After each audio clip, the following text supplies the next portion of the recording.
Olá, boa tarde.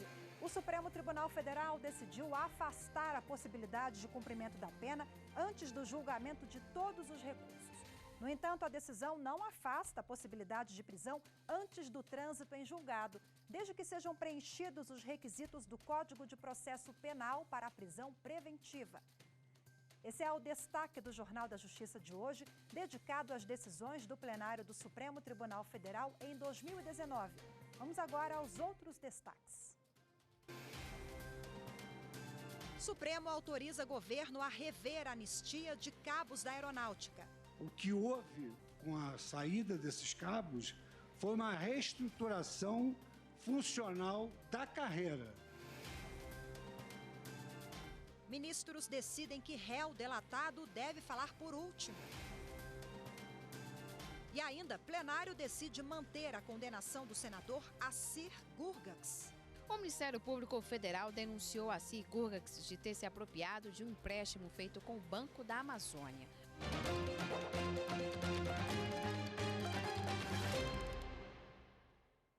Em decisão no plenário do Supremo Tribunal Federal, os ministros julgaram constitucional a revisão de anistia concedida a cabos da aeronáutica. Ao desempatar o julgamento, o ministro Luiz Fux disse que a dispensa dos ex-cabos não tem relação com perseguição política e, por isso, o governo pode rever esses benefícios, mesmo que o prazo de 5 anos para anular atos administrativos tenha sido ultrapassado. O que houve com a saída desses cabos foi uma reestruturação funcional da carreira. Então, esses processos de revisão, eles vão demonstrar quais foram os casos em que incidiu naturalmente a reestruturação da carreira e quais foram os casos em que houve efetivamente, digamos assim, uma perseguição política. Com o julgamento concluído por maioria de 6 votos, agora cerca de 2.500 anistias podem passar por revisão e ser anuladas. A decisão também resolve ações semelhantes que aguardavam a manifestação do Supremo. E para falar mais sobre esse julgamento, quem está conosco aqui no estúdio é a consultora jurídica da TV Justiça, Gisele Reis. Gisele, seja bem-vinda mais uma vez, uma boa tarde. Boa tarde, Rafaela, boa tarde a todos. Bom, acompanhamos na reportagem esse julgamento do STF, um destaque deste ano, 2019. O que você pode elencar para a gente, quais os principais pontos? O principal ponto desse julgamento, que foi feito na análise de um recurso extraordinário, que teve inclusive a repercussão geral reconhecida, está exatamente no fato do prazo que a administração pública tem para rever os seus atos. O que nós temos previsto na legislação é de que a administração pública ela pode, dentro do prazo de 5 anos, rever os atos que ela tenha, os atos que foram expedidos pela própria administração. Mas, nesse caso, tratava-se de uma portaria de 1964. E aí houve uma análise e chegou-se à conclusão de que a motivação dessa anistia não foi política. E, de acordo com a própria Constituição Federal e o ato das disposições constitucionais transitórias, o requisito que se tem para que alguém seja anistiado é a indicação de que houve um prejuízo em razão de uma motivação política. E, nesse caso, não houve, então, a configuração dessa motivação política. E os cabos, os ex-cabos, eles acabaram sendo dispensados por conta de um decurso de prazo.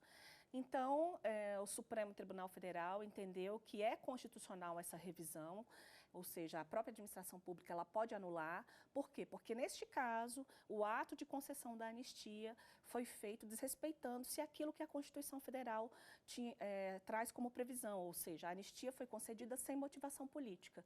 E, por ser isso inconstitucional, a administração, então, não precisa ficar vinculada àquele prazo de 5 anos. Então, foi possível rever essa anistia, foi anulada a anistia, a própria administração pública, mas eles não foram obrigados a ter que devolver tudo que receberam. Foi o que ficou estabelecido no julgamento. E qual será o alcance dessa decisão, os efeitos práticos? Os efeitos práticos que eu teria para poder mencionar seria exatamente o próprio ato de desconstituição da anistia, ou seja, essas pessoas não serão mais consideradas anistiadas. Alcança em torno de 2.500 cabos da aeronáutica, mas eles não terão a obrigação de devolver tudo o que receberam nesse período. Ok, Gisele continua conosco. Vamos falar daqui a pouquinho sobre outras decisões do plenário do Supremo Tribunal Federal. Até já. Até. E a seguir, condenados só podem começar a cumprir pena depois de esgotados todos os recursos na Justiça. Os detalhes dessa decisão no próximo bloco. Continue com a gente. Eu acho que a justiça é uma luta pelos direitos e igualdade e uma forma de a gente conseguir sanar desigualdades sociais no cenário atual.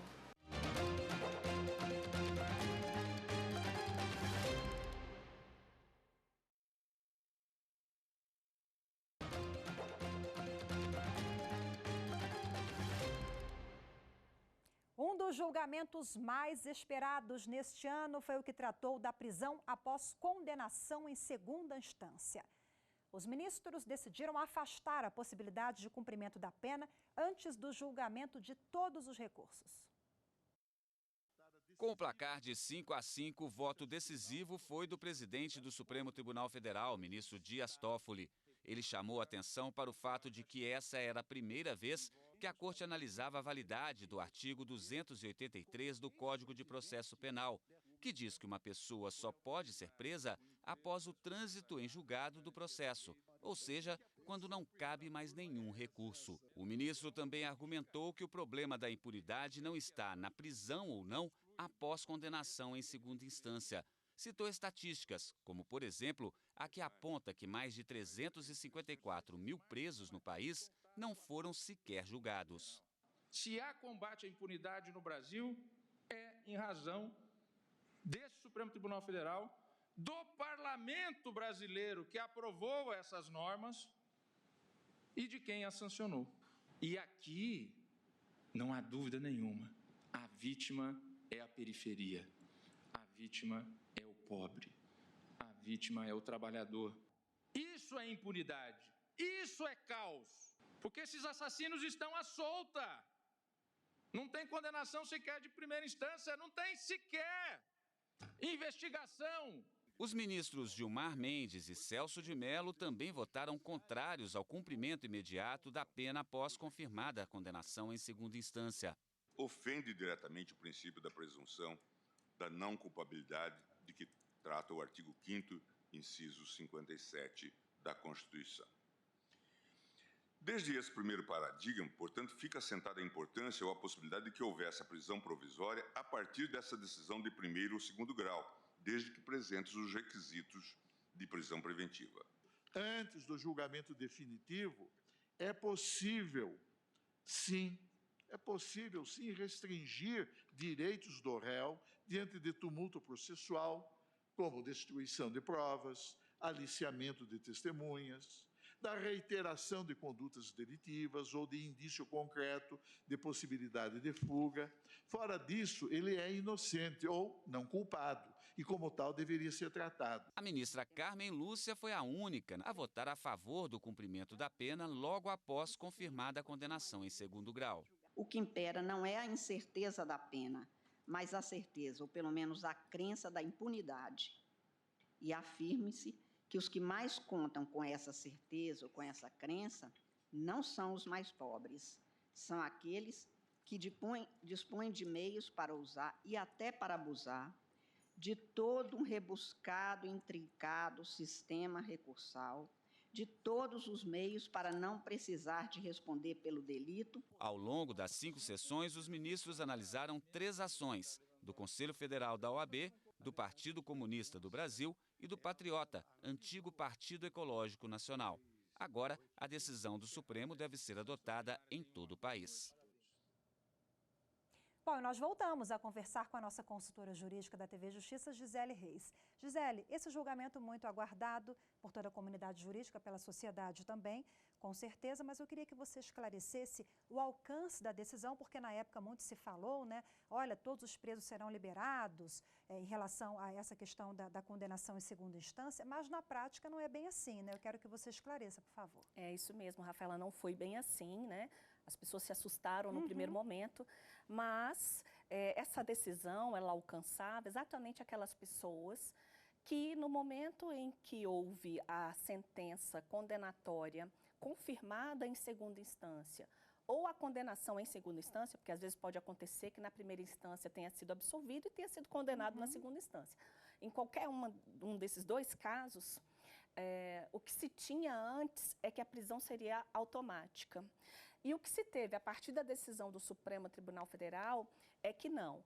Essas pessoas, elas poderão, então, aguardar em liberdade o julgamento de seus recursos. Então, no primeiro momento, pensou-se que todos aqueles que estavam presos, né, aguardando a decisão dos seus processos, seriam colocados em liberdade. Mas a gente tem que lembrar que as prisões, existem outros tipos de prisão e que essas outras prisões elas permaneceriam válidas, como, por exemplo, a prisão preventiva. Então, só foi alcançado por essa decisão do Supremo Tribunal Federal aquele que não tinha prisão preventiva decretada e que só foi, ou seja, ele respondeu o processo em liberdade e que foi recolhido para a prisão no momento em que houve a confirmação da condenação pelo tribunal. Então, seriam apenas nesses casos. Então, o número que se imaginou inicialmente, né, de forma equivocada, né, se reduziu bastante, porque seriam só aquelas pessoas que foram recolhidas à prisão, né, para iniciar a execução da pena a partir do momento da condenação em segunda instância. Então, é preciso realmente a gente deixar bem claro essa questão. Gisele, a gente fala muito em segunda instância. O que corresponde no Poder Judiciário à tramitação? O que significa a segunda instância? É um tribunal colegiado? Isso, Rafaela. Decisão em segunda instância significa decisão de um grupo de magistrados, né? Nós temos ali a decisão que é proferida pelo juiz de direito, que pode ser tanto na Justiça dos Estados, né, ou na Justiça Federal. Isso significa julgamento em primeira instância. Quando nós temos, então, um recurso, esse recurso, né, que é apresentado para o tribunal, que pode ser um tribunal de justiça do Estado, do Distrito Federal ou um tribunal regional federal, aí nós vamos ter a análise do caso pela segunda instância. Então, quando a gente fala julgamento em segunda instância, nós estamos nos referindo àquele que é proferido por tribunais. Em alguns casos, nós vamos ter a hipótese, por exemplo, de pessoas que têm a prerrogativa de serem julgadas pelo Supremo Tribunal Federal, como nos casos de deputados federais e senadores. Eles já são julgados por um colegiado, então nós não temos aí duas instâncias, né? O próprio Supremo Tribunal Federal é que analisa a causa, então essa decisão ela já seria considerada como a decisão de um colegiado. Então, para que fique bem claro, a segunda instância, né, normalmente o processo começa ali na primeira instância com decisão do juiz, depois segue para um tribunal, exceto nos casos daquelas pessoas que têm a prerrogativa de já serem julgadas por um tribunal superior. Agora, Gisele, no finalzinho do julgamento, o presidente do STF, Dias Toffoli, ele bem ressaltou que a prisão em segunda instância, ela pode sim ser revista, mas no âmbito do Congresso Nacional, já que o Poder Judiciário ele não tem essa competência de legislar. Foi isso que ele bem pontuou, né, Gi? É porque, Rafa, a própria Constituição Federal ela traz um princípio chamado princípio da presunção de inocência. Esse princípio significa que ninguém poderá ser considerado culpado antes do trânsito em julgado de uma sentença penal condenatória. Já o artigo 283 do Código de Processo Penal, ele autorizava a prisão em algumas hipóteses. Quais seriam elas? A prisão em flagrante, a prisão temporária, a prisão preventiva e a prisão decorrente de sentença penal condenatória transitada em julgado. Então, diante desse arcabouço que nós temos legislativo atualmente vigente, né, o que prevaleceu no Supremo Tribunal Federal é que, da forma como está o sistema legislativo, não autoriza a prisão antes de se ter o trânsito em julgado, que significa dizer antes de esgotadas todas as fases recursais. E isso por conta dessa leitura que é feita do artigo 283 com o que se tem na Constituição Federal. A partir dessa decisão do Supremo Tribunal Federal, que acabou mencionando, né, essa situação de que o Congresso poderia legislar de maneira diferente, nós temos aí algumas iniciativas, tanto de emenda à Constituição, quanto de projeto de lei que altera o Código de Processo Penal. Então, a gente precisa aguardar.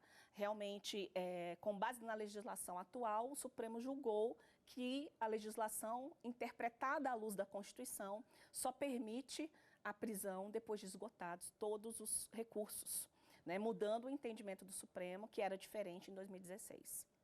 Agora, nós vamos aguardar o que o Congresso vai trazer para a gente de novidade. Existem essas iniciativas, né, do Congresso Nacional, mas nós ainda não temos um desfecho. 2020, de repente, teremos novidades sobre essa questão da prisão em segunda instância, né? Pode ser. Gisele, continue com a gente, daqui a pouquinho a gente volta a falar sobre outros julgamentos do STF. Até já já. Até. E você vai ver a seguir, réus delatados devem apresentar alegações finais após os delatores. Vamos relembrar essa decisão do Supremo Tribunal Federal no próximo bloco. Eu volto em instantes. Justiça é algo que traz igualdade para todos, eu acho.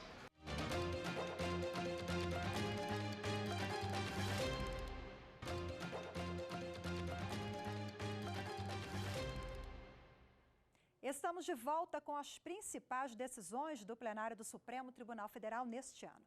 Os ministros decidiram que réus delatados devem apresentar alegações finais após os delatores. Com o placar de 7-4, o plenário do STF decidiu que réus delatados têm o direito de apresentar as alegações finais depois das manifestações dos acusados que assinaram colaboração premiada. Também, por maioria de votos, foi anulada a condenação do ex-gerente da Petrobras, Márcio de Almeida Freitas. Ele foi condenado na Lava Jato. E agora o caso dele volta para a apresentação de razões finais, a última fase antes da sentença. O ministro Marco Aurélio, que estava ausente na sessão da semana passada, votou contra essa ordem de apresentação. O Supremo não legisla. Pronuncia-se a partir da ordem jurídica em vigor. Entender que o delatado deve falar após o delator é esquecer que ambos têm condição única no processo, ou seja, de réus, estabelecendo-se ordem discrepante da versada na legislação de regência. Ainda durante a sessão, o ministro Dias Toffoli defendeu o papel do Supremo no combate à corrupção. Ele citou 2 pactos federativos assinados em 2004 e 2009, que contribuíram para a criação de leis, entre elas a da transparência e a da colaboração premiada. Esta Corte defende o combate à corrupção, mantém as decisões tomadas que foram feitas dentro dos princípios constitucionais, dos direitos e garantias individuais e das normas legais, mas repudia os abusos e os excessos e tentativas de criação de poderes paralelos e instituições paralelas. Volto a dizer, se não fosse esse Supremo Tribunal Federal, não haveria o combate à corrupção no Brasil. Bom, e sobre essa decisão, vamos voltar a conversar com a nossa consultora jurídica aqui da TV Justiça, Gisele Reis. Vamos lá. Sobre essa decisão do STF, eu queria que você explicasse os efeitos práticos, como é que fica essa fase, né, das alegações finais. Estamos ali no finalzinho do processo. Com o julgamento, voltamos à estaca zero? Não é bem assim, Rafaela. Existe realmente uma tramitação processual, né? Existe um passo a passo até que o processo receba uma sentença. A fase das alegações finais, ela vem logo depois de toda a fase probatória, né? Você tem ali a oitiva das testemunhas, o interrogatório do réu. Tudo quanto é prova já deve ter sido produzido antes dessa fase. Então, quando se diz que essa ordem das alegações finais, ela tem que respeitar, havendo delator e delatado, o delatado só pode apresentar depois, isso significa dizer que o processo, no caso concreto, ele só vai voltar nessa fase das alegações finais. Vão ser desconsideradas as alegações que foram apresentadas, que não houve respeito a essa ordem, e retoma desta fase para frente, ou seja, não é todo o processo que se anula. Vai anular ali a partir do momento das alegações finais, ou seja, aquelas que foram apresentadas serão desconsideradas.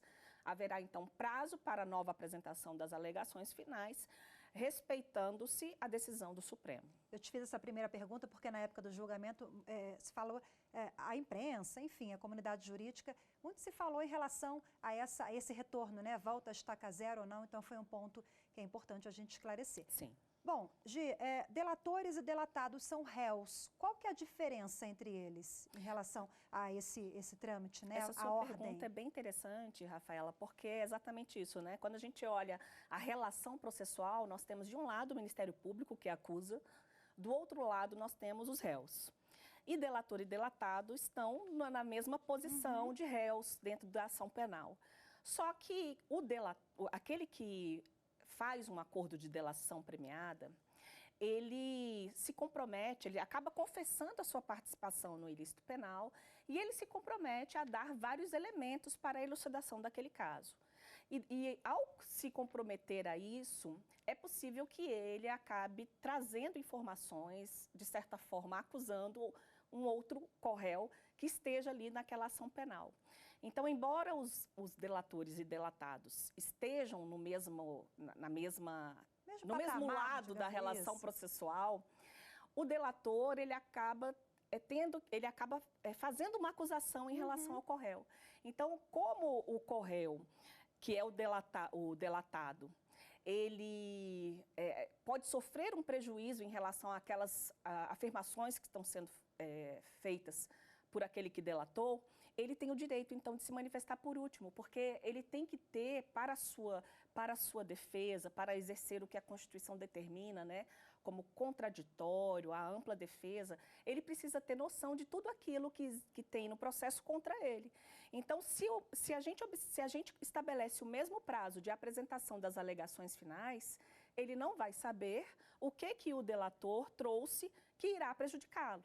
Então, se o delator apresenta primeiro e o delatado, né, a gente tem a oportunidade de apresentar suas manifestações depois, aí sim ele vai ter condições de levar em consideração tudo aquilo que foi colocado por aquele que fez um acordo de delação premiada com o Ministério Público. Então, foi isso que acabou sendo considerado pelos ministros, né, por maioria. Bom, para a gente finalizar aqui, Gisele, esse caso ele começou na segunda turma do Supremo e foi remetido ao plenário. É sempre assim que acontece, quando nós temos casos de grande repercussão, é esse o trâmite? Na verdade, a competência inicial para julgamento desse habeas corpus, né, estava ali na segunda turma, o ministro Edson Fachin é o relator do habeas corpus, mas diante da própria amplitude da discussão e da importância da discussão, o próprio ministro, sensibilizado com a discussão, ele entendeu remeter isso, né, afetar, que significa remeter isso para julgamento do plenário. Ou seja, ao invés de ser analisado apenas por um número menor de ministros, o tema passou a ser analisado pela composição plena do Supremo Tribunal Federal, que é a corte maior do país, né, a corte máxima de justiça dentro do nosso país.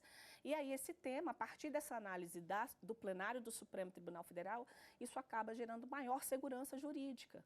Então, não são todos os casos que são remetidos para julgamento, né? Quando começam na turma, nem todos os casos vêm para o plenário. Mas os ministros, né, o ministro relator, verificando que o caso ele tem ali uma especificidade que realmente dependa da análise de todo o plenário, que seja importante que o plenário se decida, se posicione a respeito de um determinado tema, ele pode remeter, e foi o que aconteceu, e o plenário, a partir daí, trouxe esse entendimento de que delatados só podem se manifestar depois dos delatores. Ok, Gisele Reis, nossa consultora jurídica aqui da TV Justiça, muito obrigada mais uma vez pela participação conosco em todo o jornal. Eu que agradeço. Em outra decisão deste ano, o plenário do Supremo Tribunal Federal decidiu manter a condenação do senador Assir Gurgax, condenado a 4 anos e 6 meses de prisão por crime contra o sistema financeiro. O Ministério Público Federal denunciou Assir Gurgax de ter se apropriado de um empréstimo feito com o Banco da Amazônia. O crime ocorreu entre 2003 e 2004, quando ele presidia a empresa de ônibus Eucator. O dinheiro que deveria ser usado na compra de uma frota nova foi gasto em veículos usados. Por ter foro privilegiado, Gurgax foi julgado no STF e condenado pela primeira turma em 2018. A pena fixada foi de 4 anos e 6 meses de prisão no regime semiaberto. Por maioria, o plenário manteve a condenação. Embora se cogite da correção desse juízo valorativo, tenho como certo que tais conclusões não escapam das balizas da ordem normativa. Com efeito, não se articula ocorrência de ilegalidade substancialmente, cingindo-se o inconformismo da defesa ao campo do acerto ou desacerto da racionalidade fundamentada na avaliação do juízo competente, que, como disse, se insere no escopo da individualização judicial da pena. Essa questão até se confunde com o próprio mérito, mas, de toda maneira, não caber a revisão em matéria de dosimetria nem para reverter o julgado, como se fosse um recurso, é uma questão de inadequação da via. Então, realmente, a solução é a inadmissão ou não conhecimento dessa revisão, conforme assentou o ministro relator. Não vejo as condições de procedibilidade para que pudesse dar continuidade a esta revisão criminal pelos limites da própria via eleita, e por essa razão eu estou acompanhando às inteiras o voto do eminente ministro relator no sentido do não conhecimento desta revisão. Os ministros Ricardo Lewandowski, Gilmar Mendes e Marco Aurélio votaram para reduzir a pena de Gurgacz para 2 anos e 6 meses. O réu não tem saída para discutir a pena. Não tem recurso numa ação penal originária. Os embargos de declaração não foram conhecidos, embargo de divergência também não. E tudo indica que a revisão criminal também não será conhecida. Tem-se a previsão da pena, da sanção para esse tipo, piso de 2 anos e teto de 6 anos. Chegou-se, presidente, a quase o teto nesse crime estritamente formal. E o presidente, ministro Dias Toffoli, disse que era possível apenas julgar a revisão criminal. Já votei aqui no plenário em revisões criminais, conhecendo dela, entendendo que cabe sim conhecer da ação, mas na medida em que a maioria se formou pelo não conhecimento, eu não me pronuncio quanto ao mérito. Atualmente, o senador Gurgacz cumpre a pena em prisão domiciliar. Durante o dia, ele pode acompanhar as sessões no Senado. E o Jornal da Justiça de hoje fica por aqui. Muito obrigada pela sua companhia. Boa tarde. Tchau, tchau.